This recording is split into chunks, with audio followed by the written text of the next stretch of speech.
Alô? Oi? Boa noite, gente. Boa noite. Quando o pessoal do EPL me propôs um evento como esse, eu destaquei a minha opinião sobre esses debates acadêmico-políticos, né, de doutrinas tão antagônicas e tão incomensuráveis. A princípio, sempre achei que debates assim fomentavam mais aquela coisa da grita, sabe? De torcida. Mas eu mudei de opinião, porque vendo tanta gente reunida no auditório como esse, para ouvir professores e estudantes interessados em questões sociais, em questões jurídicas, por que não dizer também, em questões de moralidade, eu acho que é possível travar num debate, que o debate se trava quando há um mínimo de concordância sobre pontos fundamentais, mas é a oportunidade de, pelo menos aqueles que ainda não se converteram a um lado ou a outro, converteram é a palavra correta, porque é uma coisa mesmo de ter fé. Eu não estou criticando, é isso mesmo. É ter fé na racionalidade, é ter fé na ideia de igualdade, enfim. Essas pessoas podem ouvir e, de repente, tirar daqui algumas conclusões interessantes.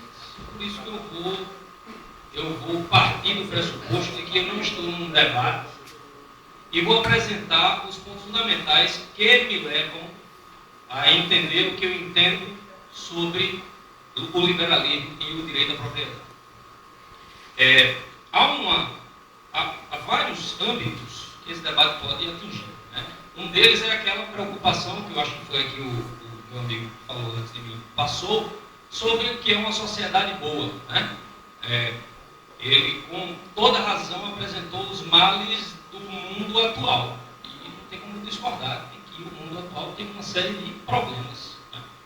A grande questão desse debate é saber o que é que causa esses problemas. Eu acho que essa abordagem que vai fazer mais é o Lucas, né? Vai discutir essa coisa mais, não sei também, enfim. Mas sobre o que é que causa isso. E pode ter certeza que o que causa isso não é o capitalismo, é a falta dele. No Brasil, o problema é a falta de capitalismo. Mas não vou entrar nesse embate, não. Eu vou entrar no embate seguinte. O que é o liberalismo? O que é o capitalismo? O capitalismo é o quê? Porque Marx, quando definiu o capitalismo, chamou de exploração. E porque eu estou dizendo aqui a vocês que não é exploração. Primeiro você precisa entender o que é a propriedade.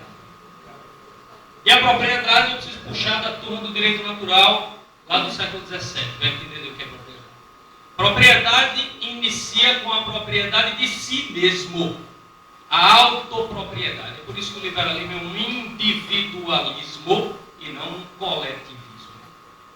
Por que é um individualismo? Porque essa propriedade de si mesmo é auto-evidente e é individual, e já nasce com qualquer indivíduo. Esse pensamento era revolucionário para a época, porque antes desse pensamento se imaginava que as pessoas eram essencialmente diferentes e, portanto, a cada um caberia estar no seu status. Você relembra aí as teorias de Platão, que vão influenciar toda a Idade Média e vão levar a ideia de que uns nasceram para guardar os outros, que nasceram para trabalhar. Os trabalhadores sustentavam seus guardiães guardavam os trabalhadores. Nobreza, proletariado, e entra o clero no meio desse negócio todo, enfim. Quando um daqueles lá, como Locke, Pufendorf e outros disseram que o indivíduo tem propriedade de si mesmo, isso é uma novidade, porque o indivíduo, afinal de contas, não é mais dono de um status. E essa novidade é extremamente importante para o pensamento democrático, porque vai reintroduzir a ideia que os gregos já tinham começado a entender de que a sociedade livre só existe se houver direito à propriedade. Propriedade de si. A propriedade de si vai levar à propriedade por via indireta. Por meio de quê? É a chamada aquisição. Quando é que se dá a aquisição? Para Locke, por exemplo, a aquisição se dá pelo trabalho. Trabalho. Por que isso? Porque a propriedade não é a mesma coisa do bem, certo? O bem é o que o direito à propriedade protege, certo? E liga ao seu dono. O bem são os bens que nós temos, que usamos, que usufruímos. E os bens, amigos, acreditem, eles não nascem na natureza. Quer dizer, quem acredita em Deus pode até acreditar que na época lá que Deus criou o paraíso, as coisas nasciam sem trabalho. Mas o próprio Deus puniu Adão e Eva e disse: a partir de agora vocês vão ter que trabalhar para produzir. Portanto, o estado natural, o estado de natureza da humanidade é a pobreza, a miséria, é a falta de bens. Então, se você não entender isso, não vai entender nunca o princípio da propriedade, da sua proteção. Ora, se o estado natural é o não ter bens, isso significa que alguém tem que produzir para que o bem exista. Isso vale para as coisas mais primitivas, vale para as coisas atávicas, vale para a comida, vale para a bebida, vale para qualquer coisa que se dê valor. A coisa do valor vai ter outro debate aí dentro, né? Mas para qualquer coisa que se dê valor, alguém tem que fazer. Alguém tem que fazer. O direito à propriedade diz simplesmente o seguinte: quem faz é o dono. Ora, isso, meus amigos, isso tem um aspecto moral fundamental. Isso significa que a propriedade é como se ela se complementasse pelo trabalho e desse ao fruto desse trabalho a extensão do próprio corpo. Porque o direito à propriedade é o direito à propriedade do seu corpo. Portanto, quando Locke, por exemplo, dizia que você tem direito à propriedade e que esse direito à propriedade engloba o direito à vida e o direito à liberdade, o que ele estava dizendo era uma coisa muito simples. O direito à propriedade é a propriedade de si. Portanto, qualquer violação à integridade do corpo é violação à propriedade. Portanto, o direito à vida envolve o direito à propriedade. Quando ele dizia que o direito à propriedade englobava o direito à liberdade, é porque é a sua escolha, ou são as suas escolhas que definem o que você vai produzir no mundo, seja lá o que for. Porque saiba, nada no mundo é de graça. Tudo tem que ser produzido. Então, alguém vai ter que produzir. Se você que escolhe produzir, a sua escolha é repercussão da sua liberdade. Portanto, ao proteger a propriedade, o direito, aí eu estou falando do direito natural, está protegendo a liberdade. Ora, liberdade é uma palavra que... essa aqui é a minha. É a minha mesmo. É a minha propriedade. A liberdade é uma palavra complicada. E o debate com Marx envolve essa semântica da liberdade, né? A liberdade que Locke fala, que os teóricos do século XVII do direito natural falam, não é a liberdade que Marx fala. Não é a liberdade das necessidades, certo? A liberdade das necessidades, essa é impossível de obter. Não existe a liberdade das necessidades. Não existe a liberdade de voar. Não existe a liberdade. Eu tenho a liberdade de voar, então eu vou pulo de um prédio de 15 anos, você vai morrer, certo? Não existe essa liberdade.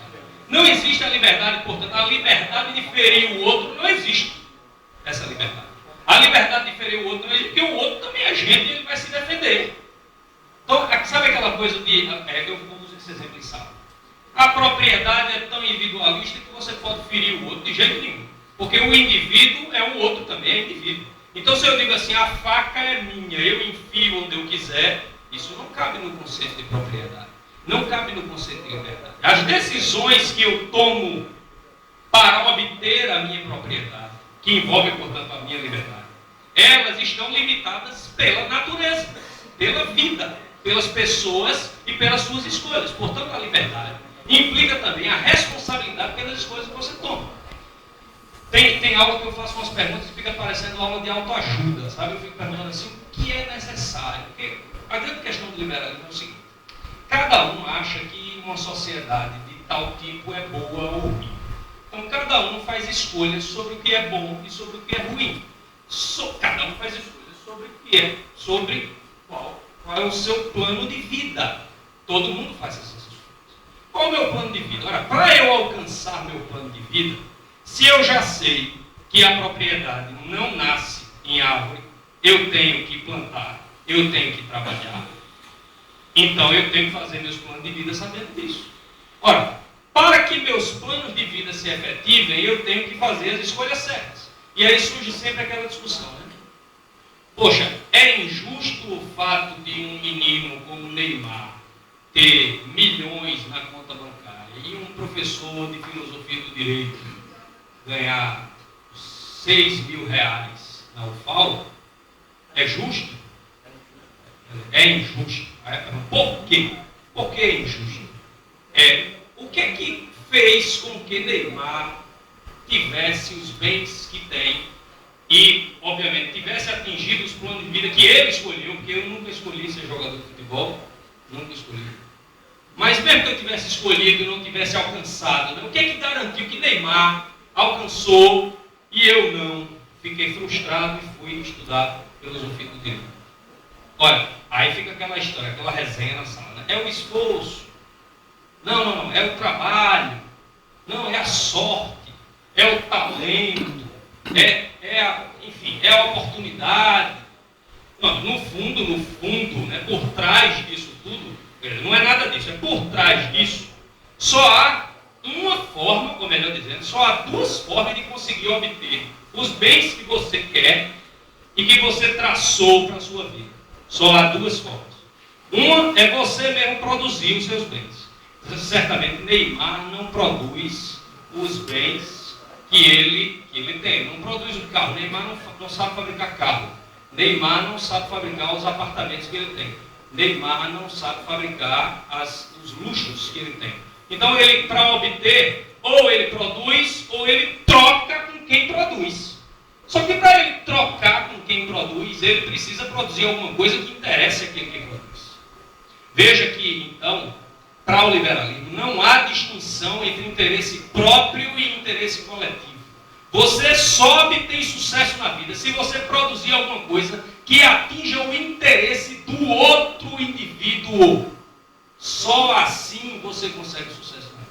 Senão você nunca vai conseguir. Aí você tem a terceira forma de obter bens, que é a forma ilegal. Você pode ir lá e tomar os bens.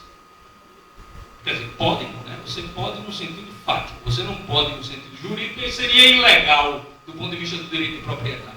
Então veja que coisa interessante. O direito à propriedade, ele é individualista, mas ele depende do outro para se realizar. Porque você só adquire os bens que precisa se o outro tiver interesse naquilo que você produz e, obviamente, tiver interesse na troca. Neymar faz muito mais sucesso do que eu, porque ele produz um bem que atinge o interesse de muito mais gente do que eu. Eu tenho que me resignar. Fui eu que escolhi ser professor. Eu não escolhi ser jogador de futebol. Nem para competir com o Neymar eu conseguiria. Ora, isso é injusto? Em que sentido é injusto o sujeito obter os ganhos daquilo que ele produz e que livremente oferece às pessoas? E as pessoas livremente aceitam comprar. Ou alguém aqui, por acaso, é obrigado a ligar a televisão, a comprar camisa de time de futebol, a ir para o estádio assistir a seleção brasileira. Que eu saiba, ninguém é obrigado a fazer isso. Faz porque quer. E se faz porque quer, lamento, amigo, você está remunerando o Neymar. Se você odeia o fato de Neymar estar muito rico e o fato de um professor de filosofia, apesar de liberal, estar pobre, lamento, mas quem paga Neymar são vocês. Eu também pago porque gosto de futebol. Ora, esse princípio é de uma moralidade tão cristalina, tão óbvia, que é deturpada o tempo todo, e dá a entender que, por exemplo, um empregador, quando entra em livre associação com um trabalhador, estaria tirando a liberdade desse trabalhador porque estaria explorando. Isso pode acontecer. Olha, eu estou dizendo um pecado para o líder. Não. Isso pode acontecer. Porque pode acontecer de haver aquela falta de liberdade da necessidade de que Marx fala, e que muitos trabalhadores, numa época da vida, da humanidade, já passaram por isso, de precisar trabalhar para não morrer de fome. Não é assim? Já houve isso. Já houve. Eu já digo já houve, hoje não há mais não. Eu lamento dizer isso. No Brasil, nós estamos vivendo uma situação de pleno emprego. empregado não, é? Não, não é empregado. Se não tiver, eu tenho lugares para vocês indicarem currículo. E abriu lá. O emprego não é muito bom não, mas estamos aí, viu? Essa situação, apesar dela poder ocorrer, ela não é a regra da moralidade liberal. A regra da moralidade liberal é que o contrato livre seja respeitado desde que não haja essa subserviência de fato. Isso, meus amigos, está nas discussões contratuais desde o direito romano. Isso o liberalismo já resolve há muito tempo. Então, para que precisa recorrer a uma teoria coletivista socialista? Por quê? Porque em todo período histórico que você analisa, eu estou com o meu tempo ainda aí, 5, me avisa. Porque em todo período histórico que você analisa, em toda a sociedade que disse, vamos acabar com o direito à propriedade, toda resultou em um regime totalitário. Por quê? É muito simples de entender. Muito simples. Se você escolhe alguém, seja lá quem for, seja o rei filósofo de Platão, seja um coletivo qualquer escolhido pela maioria, seja o faraó do Egito Antigo, seja lá quem for, que seja o administrador, bote aspas, o administrador da propriedade coletiva, no fundo é o dono da propriedade coletiva. Isso significa nada mais nada menos de que ele é o dono de cada indivíduo que trabalha. É por isso, não é por outra razão. É por isso que o comunismo não deu certo. Já acabou. Morreu. Ainda existem alguns por aí, mas são tiranias absurdas. Se você acha que isso é legal, aí eu não tenho que passar nenhuma mensagem para você, porque há uma questão moral aí. Se você acha que há um líder supremo que tem a capacidade de dizer aonde um deve trabalhar e aonde o outro deve trabalhar, se você acha que é moral dizer que gente que produz, veja só, gente que produz bens e que as outras pessoas se utilizam desses bens, essas pessoas devem ser punidas. Se você acha que a sociedade é boa, eu não tenho nada para dizer. Agora, se você acha, está em dúvida, imagina que esse mundo não é bom, mas há outros mundos piores possíveis. Já houve outros mundos piores possíveis. E todos esses mundos piores possíveis, todos, e eu quero que alguém me prove na história, se não houve uma sociedade que aboliu o direito à propriedade, que não virou uma ditadura sanguinária. Todos. Eu vou dar 2 exemplos teóricos. Platão elimina a propriedade. A primeira coisa que ele faz, primeiro, é eliminar o direito à propriedade. Deixa eu só concluir que vai rolar o debate. Né? É a melhor parte. É a melhor parte. O comunismo primitivo. O comunismo primitivo. É isso? Você queria voltar para o comunismo primitivo? Né? Não tenho também nada a dizer. Platão também queria. Ah, peraí, vocês vão poder me criticar depois. Peraí. Eu respondo todo mundo, prometo. Deixa eu só concluir. Eu vou concluir, porque já está no fim. Né? Tá. Veja, gente. Ao abolir o direito à propriedade, como eu disse, você tira a liberdade do indivíduo. Por quê? Imagine o seguinte, você reúne todos aqueles que produzem numa sociedade qualquer, veja, que produzem, e diz assim, olha, tudo que você produzir agora não pertence mais a você. Se você não dá a essa pessoa a alternativa para ela dizer assim, então eu não vou mais produzir. Porque se você der essa alternativa, isso vai, obviamente, inviabilizar a sociedade toda. Isso não precisa de argumento econômico para explicar. Isso é óbvio. Foi isso que aconteceu nas sociedades ditas do socialismo real. Foi isso que aconteceu. E por que isso acontece? Porque as pessoas devem ter, por justiça, isso é justiça, devem ter o direito de dispor dos bens que produzem. os bens que ela produz não podem ser objeto de disposição por um terceiro. E lamento, amigo, só será possível acabar com o direito à propriedade se um terceiro decidir o que fazer com essa propriedade. Por quê? Para fazer isso, uma sociedade precisa só de um instrumento, o chicote. Vai transformar todos os seus cidadãos em escravos. É isso que vai acontecer. Comunismo é uma palavra, é um eufemismo para a escravidão. Eu encerro assim.